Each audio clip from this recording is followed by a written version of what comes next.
Boom, what's up, y'all? Just gonna throw a couple of quick tips for control. Been playing it, and it does get a little bit laggy later on in the game whenever you have more abilities and so on and so forth. Um, take out these red, silverish balls. If you see these when you get later on in the game, take those out first. Because what that's going to do is going to give your enemies health. And it busts them right up and gives them health. One of the abilities that you will get later on in the game is called Seize. As you can see it right here. You hold down the X. Boom. Now you have an ally on your side. You actually turn one of the enemies to your side. And it's always good to have an extra hand while defeating the enemy. Alright. What I did was, as I leveled up, the damage of my throwing, whenever you mentally throw with your powers instead of your gun, I went that route. Usually I can knock one enemy down with one toss, and you build that power up, and you're going to be a lot better off than with the gun.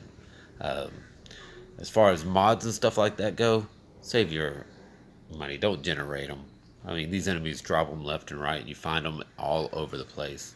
I mean, see right there, they're just like laying everywhere. So, just explore. The game is not too terribly difficult. I've only found myself kind of like, where the hell do I go? Maybe once or twice. It does kind of spawn you back a little bit far sometimes. But, overall, I am very pleased with this game. But, I'm trying to keep this. One thing I will say about this game is that everything kind of looks the same, so refer to your map. The map will pop up and you can still see exactly where you're at. If you're not sure exactly where to go, it tells you exactly where to go on your objective list. So, another tactic is to stay away from the enemies. Just stay back. Later on in the game, I don't want to give too many spoilers or whatnot, but, they can throw grenades and fire rockets at you. Well, you get an ability to where you can hurl that stuff back at them. But this with hurling, it's the best option I find, because a lot of times if they're crouching behind something, they will still take damage. If there's two of them, it will bounce off of them as opposed to a single bullet.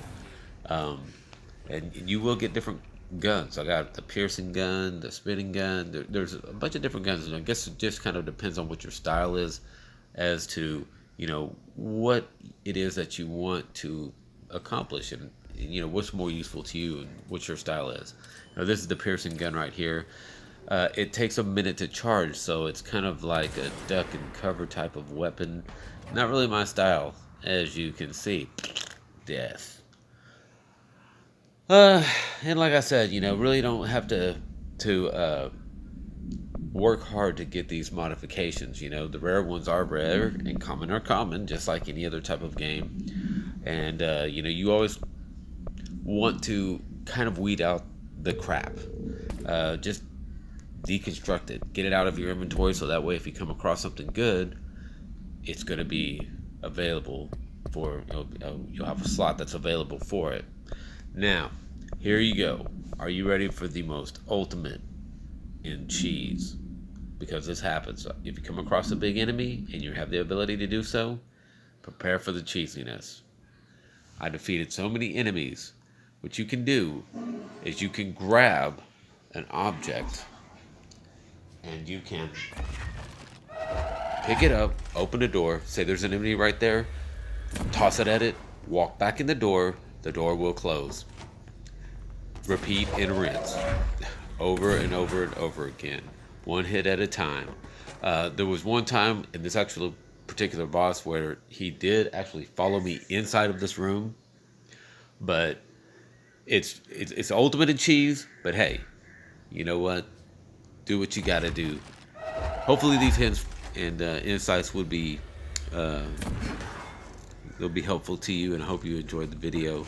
If so, leave a like or share it, something. But if you didn't, and you were like, beat the game, kudos to you. Tell me what you thought about it in the comments. Have a good one.